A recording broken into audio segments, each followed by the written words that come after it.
Christina Koch, the woman who had just circled the moon, stood in a sterile room, her eyes blindfolded. She took a step, and her body betrayed her. She wobbled like a toddler, her center of gravity failing, her legs betraying the command of her brain. Attendants lunged forward, catching her before she slammed into the floor. This was not the graceful hero of the lunar flyby. This was a biological casualty of the void. A week after returning from the lunar abyss, the woman who conquered the stars couldn't even walk in a straight line on Earth. We celebrate the splashdown. We applaud the glory of the integrity as it floats in the Pacific. But while we cheer, we ignore the quiet, visceral reality. The Artemis II crew didn't just go to space. They engaged in a 10-day war against their own physiology. When you leave the cradle of the Earth, you don't just travel. You cease to be a terrestrial organism. Gravity, the constant force that shaped your heart, your bones, and your inner ear for millions of years, vanishes. In its absence, the body doesn't just float, it begins to dismantle itself. The Artemis II crew returned to us, yes, but they came back fundamentally, terrifyingly changed. They weren't just passengers, they were subjects in a brutal experiment of survival. Within hours of the launch, their bodies began to reconfigure. Fluids that once sat in the legs rushed upward, puffing the face and clogging the sinuses. The heart, no longer forced to pump blood uphill against gravity, began to downsize, shedding muscle mass because the environment deemed it inefficient. They lived in a camper van for 10 days, surrounded by the dispassionate silence of the cosmos, bathed in radiation that punched through their DNA like microscopic bullets.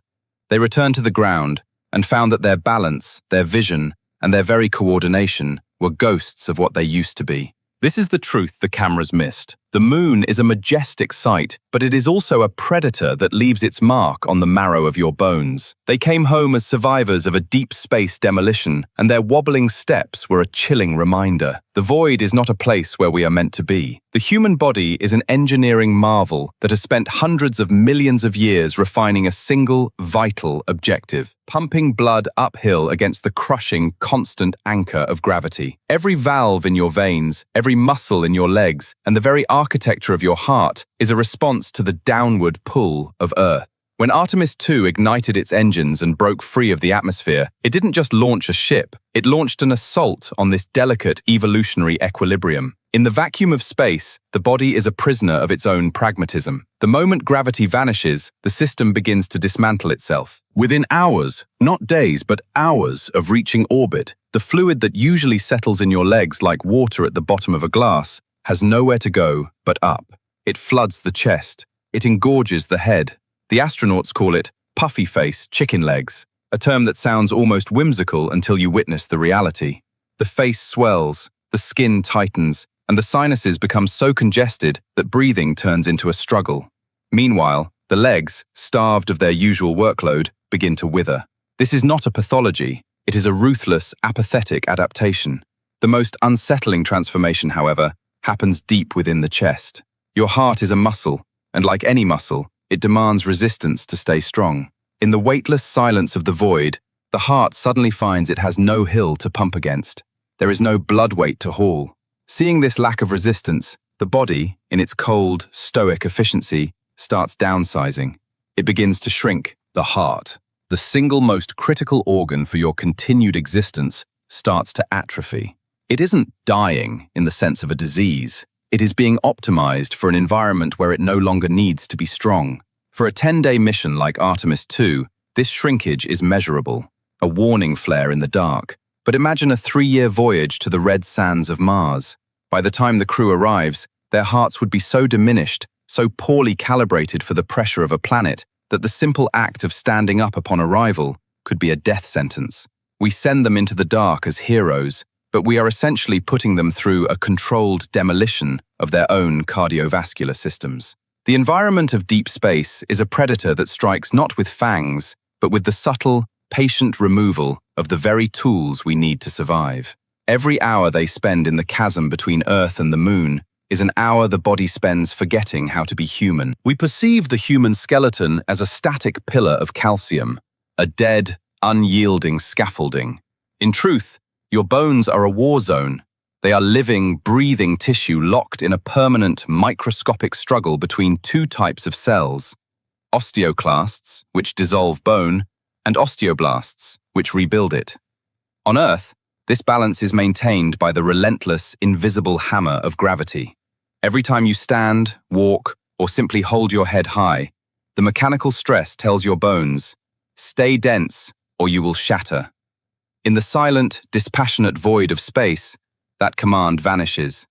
The weight of your own body, the very thing that signals to your skeleton to remain strong, is gone. In this weightless voidness, the osteoclasts, the destroyers, continue their work, dissolving the bone matrix at their normal, relentless pace. But the osteoblasts, the builders, suddenly find they have no reason to work. There is no load to bear. There is no stress to demand construction. The result is a net, catastrophic loss. An astronaut's skeleton, when liberated from the anchor of gravity, begins to cannibalize itself. We lose roughly 1 to 1.5% of bone mineral density per month in the weight-bearing structures of the hips, spine, and legs. To put that into a context that chills the blood, that is a rate equivalent to what a postmenopausal woman with severe osteoporosis loses in an entire year, compressed into a mere 30 days. The Artemis II crew was lucky. 10 days is a sprint, not a marathon. But even in 10 days, the cellular signals begin to falter. The demolition of the skeleton starts within 72 hours of exposure to the alien environment. To combat this, the crew was forced to use a flywheel exercise device inside the Orion capsule, a cramped, claustrophobic box about the size of a camper van. Imagine trying to perform squats, deadlifts, and rowing exercises in a space where you and 3 other people are constantly drifting, where your sweat forms floating spheres of liquid that threaten to short-circuit the instruments, and where every movement requires a conscious, desperate effort to stay tethered. It is not a gym, it is a battlefield. They exercise for 2 hours a day, fighting a losing war against the slow, silent leaching of their own calcium. They are not exercising to get fit, they are exercising to prevent their femurs from turning into glass. Every hour they spend in that camper van is an hour their hips are becoming more porous, more brittle, more prepared to snap under the brutal pressure of Earth's gravity upon their return. Space is a thief. It steals the density of your strength, leaching your very foundation out into the dark, leaving you as a fragile, hollowed-out version of the person who launched. They return to us with their legs still functional, but beneath the skin, the skeleton had already begun the slow, inexorable transition toward dust. Beyond the reach of Earth's magnetic cocoon, the Artemis II crew entered an environment that the human body was never evolved to survive: a chasm of invisible fire. On Earth, we are cushioned by a massive, pulsating magnetic bubble, the magnetosphere, that deflects the lethal hail of solar and galactic radiation. It is a fortress that has cradled our species for millennia, keeping the true nature of space hidden from our flesh. But out there, drifting toward the moon, there is no shelter. The Orion capsule, for all its technical brilliance, is a fragile bubble of aluminum-lithium alloy. It is a tin can that is barely thicker than a standard phone book. To the high-energy particles streaming from the heart of a supernova, that hull is as transparent as a ghost. These are not the harmless rays of a tanning bed. We are talking about galactic cosmic rays, atomic nuclei stripped of their electrons and accelerated to nearly the speed of light. They are the bullets of the voidness. A single heavy ion, like iron, can tear through the hull and through the crew's bodies with a velocity that renders shielding almost irrelevant. It punches through a cell like a cannonball through a silk curtain, shredding the delicate, spiraling strands of DNA inside. The Artemis II crew was exposed to this environment for 10 days. And unlike the astronauts on the International Space Station, who cling to the underside of Earth's magnetic shield, the Artemis crew flew through the Van Allen radiation belts, regions where high-energy protons and electrons swirl in a stoic, radioactive dance. NASA didn't just hope for the best, they prepared for the worst. Inside the capsule, hidden like a macabre secret, were the avatar chips, living human bone marrow cells derived from the crew themselves. These tiny, USB-sized devices were designed to act as biological proxies. They absorbed the same radiation, the same cold, the same crushing stress of the deep space environment that Wiseman, Glover, Koch, and Hansen did.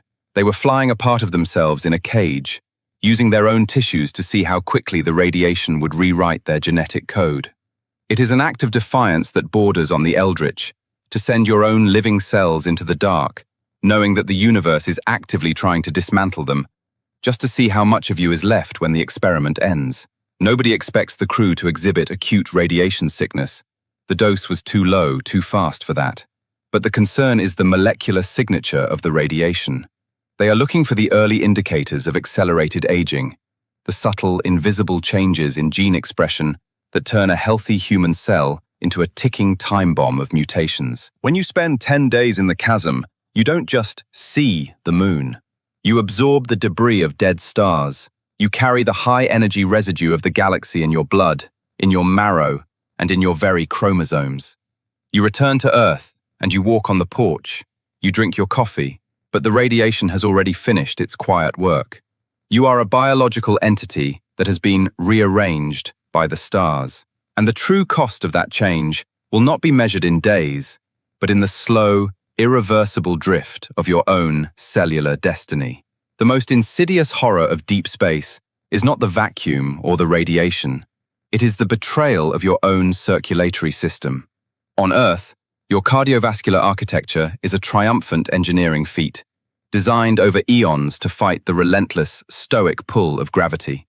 Every second of your life, your heart labors to pump blood uphill against the weight of your own body, while veins in your legs work as tireless valves to return the flow to your center. It is an equilibrium you never notice, because it is the rhythm of your existence. But in the void, this rhythm is silenced.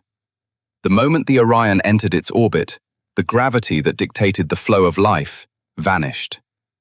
For the crew, the biological consequences were instantaneous and agonizingly alien. Deprived of the downward pull, roughly 2 liters of fluid, blood, lymph, and interstitial plasma that normally inhabit the lower limbs surged upward. It flooded the chest. It congested the skull. It expanded the soft tissues of the face. This is the hostile equilibrium. The body, in its apathetic pragmatism, interprets this fluid overload as a surplus. It thinks you are drowning in your own blood. To compensate, the kidneys begin to purge the excess, triggering a massive diuresis. The astronauts start to dehydrate, their bodies shedding the very fluids they will desperately need once they return to the surface of the Earth. They are thinning their own blood, altering their chemistry to suit a world that has no flaw. The visual result is a terrifying inflation. The cheeks swell, the eyes narrow, and the nose becomes permanently congested, a condition that turns every breath into a ragged struggle. It is a slow-motion transformation, a distortion of the human face that makes the astronauts appear sickly, swollen, and strangely alien. If you were to place a photo of Christina Koch from the launch pad alongside a photo of her on day 3, you would look away, horrified. You would think she was suffering from a terminal disease. She wasn't sick. She was adapting. The horror here is not just the swelling, it is the realization that the body is a traitor. It is willing to sacrifice your muscle mass, your blood volume, and your heart strength, the very things you need to walk again, simply to appease the immediate demands of the environment. It is a recalibration of the human machine that treats the return to Earth as an afterthought. They were 4 souls living in a camper van, performing complex technical tasks while their brains were being bathed in high-pressure fluid. This is why the astronauts return wobbling. This is why they need the physical therapists to catch them. Their cardiovascular systems have been rearranged by the vacuum, their baroreceptors recalibrated to a world where down does not exist. They stepped into the chasm, and the voidness reached inside them. It took their fluids, it thinned their blood, and it redefined their biology. They came home as strangers to their own anatomy, survivors of an environment that demands you surrender your humanity just to exist within it for a mere 10 days.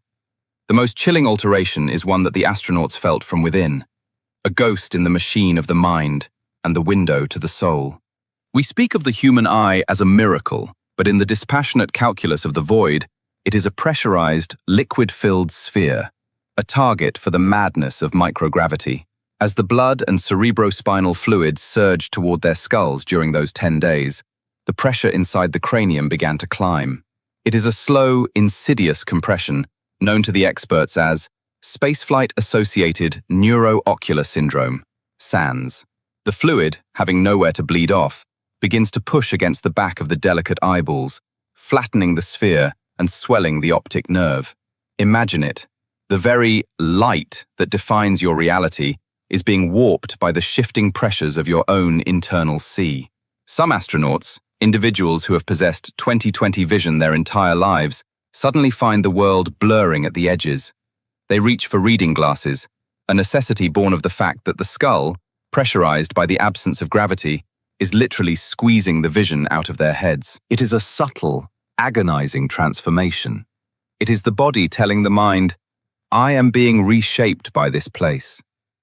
But the SANS is only the surface of a deeper, more sinister fracture. Consider the ARCA study, a clinical investigation of the crew's behavioral performance. Imagine 4 people locked in a space the size of a studio apartment, performing life-or-death tasks while their brains are being bathed in elevated levels of carbon dioxide. In the sealed, recycled atmosphere of the integrity, the air is never truly fresh. It is heavy, recycled, and stagnant. Combined with the intracranial pressure from the fluid shift, this creates a state of chronic, low-grade cerebral hypoxia. The cognitive load becomes a crushing weight. Every mistake, every misread gauge, every misplaced tool is magnified by the knowledge that you are 250,000 miles from the nearest hospital. The headache, reported by 70% of astronauts, is not a simple ailment. It is a physiological distress signal from the brain, screaming for an environment it was never meant to inhabit. It is the feeling of being trapped in a room where the air is slowly turning against you. When you add the psychological whiplash, the sheer terror of knowing you are farther from home than any human has traveled in 54 years, you find a recipe for a cognitive break. The crew had to perform complex operational tasks, row on the flywheel, and maintain the ship's systems while their inner ears were hallucinating and their vision was flickering at the edges. They were not just flying a ship, they were constantly negotiating with their own unraveling sanity. They were survivors in a camper van that was drifting through a chasm of absolute nothingness, where the smallest mistake in judgment would not just cost them the mission, it would cost them the ability to perceive the Earth when they finally returned. They endured this fracture so we could learn the price of the stars. But the question remains, how much of the human mind is left after the void has finished bending it? While the world was mesmerized by the majesty of the Artemis II mission, a far more chilling reality was whispered in the corridors of Houston. Jeremy Hansen, the voyager from the north, offered a warning that should freeze the blood of any who dream of a permanent human presence in the stars. He did not speak of the triumph of the mission. He spoke, with brutal honesty, of the bumpy reality. We're not going to be able to pound everything flat before we go, he confessed. It is an admission of a terrifying surrender. We have spent the last half-century convincing ourselves that space is a place to be conquered, a frontier to be mapped, paved, and made as predictable as a suburban street. But Hansen's words shatter that illusion. He is acknowledging that the universe is fundamentally untamable. We are building our future on a foundation of acceptable risk, a term that is merely a polite mask for a high-stakes gamble with the voidness. We are now entering an age where the merchant princes have arrived, monoliths of industry forged by billionaires like Elon Musk and Jeff Bezos. They are creating the landers, the docking modules, and the habitats that will form the backbone of our return to the moon. But these machines are not the singular, slow and steady triumphs of a government agency. They are the products of an urgent, desperate momentum. Future crews will sit in Orion capsules and attempt to dock with massive, unproven landers in the cold, lightless heights of lunar orbit. They will be forced to rely on a trust that is as thin as the vacuum itself. Hansen's warning, understand it can get real bumpy real fast, is a funeral bell for our arrogance. In the language of the chasm, bumpy is not a minor vibration. It is the violent, structural shuddering of a metal hull being tested to the absolute limit of its integrity. It is the sudden, catastrophic shift from a glorious mission to a disintegrating nightmare. We are rushing into a future where we must place our lives in the hands of technologies that have never truly been breathed upon by the lunar dust. We call it progress. We call it sustainable. But the universe is a place where nothing is sustained except the darkness. The invincibility of our machines is being traded for the raw, panicked speed of our ambition. As Hansen warned, out there, in the airless heights, the ride can turn from a triumph to a tragedy in the space of a single, mechanical heartbeat. We have not pounded flat the dangers of the moon. We have only learned to ignore them in our haste to build a monument in the wasteland. We are building bases on the edge of a precipice, trusting that the bumpy ride will not eventually become a fall from which there is no return. We are gambling that the puppet master, the gravity, the radiation, the sheer apathetic weight of the moon, will continue to let us play our game, unaware that the rules can change in a heartbeat. The integrity now rests in the sterile hangars of the Johnson Space Center, a charred and blackened relic returned from a garden of stone. The world has erupted in a cacophony of celebration, a lunar renaissance heralded by camera flashes and soaring, breathless rhetoric. We have seen our four pioneers, Wiseman, Glover, Koch, and Hansen, walk across the decks of recovery ships, their smiles a thin mask for the profound internal disorientation of the returned. We call this ship Invincible. We point to the ablative heat shield that endured the 5,000-degree forge of re-entry and the parachutes that caught the world in a 5-second skyscraper fall. But as the celebration fades into the static of history, we are left with the chilling, dispassionate words of those who were actually there. It can get real bumpy real fast, Hansen warns. That is scary and that is risky, Wiseman admits. The invincibility of Artemis II was not a triumph of man over the stars. It was a desperate, high-stakes reprieve. In the quiet hours after the cameras are packed away, Commander Wiseman gazes not at the moon, but at the ground. He carries with him the memory of the Carroll crater, a bright scar on a dead world named for a wife who is no longer here to see it. It is the ultimate human irony. We reach for the heavens to escape our mortality, only to name the cold, unfeeling rocks after the ghosts we left behind. We attempt to colonize the chasm with our memories, unaware that the moon does not remember and the stars do not care. The medical testing continues, the reconstruction of the human specimen. We see our heroes struggling to balance, their vision blurred, their muscles withered by a 10-day exile in the deep. They are being put back together like broken toys, a testament to the fact that while our machines may be invincible, our flesh is nothing but a temporary arrangement of atoms, easily unmade by the Great Silence.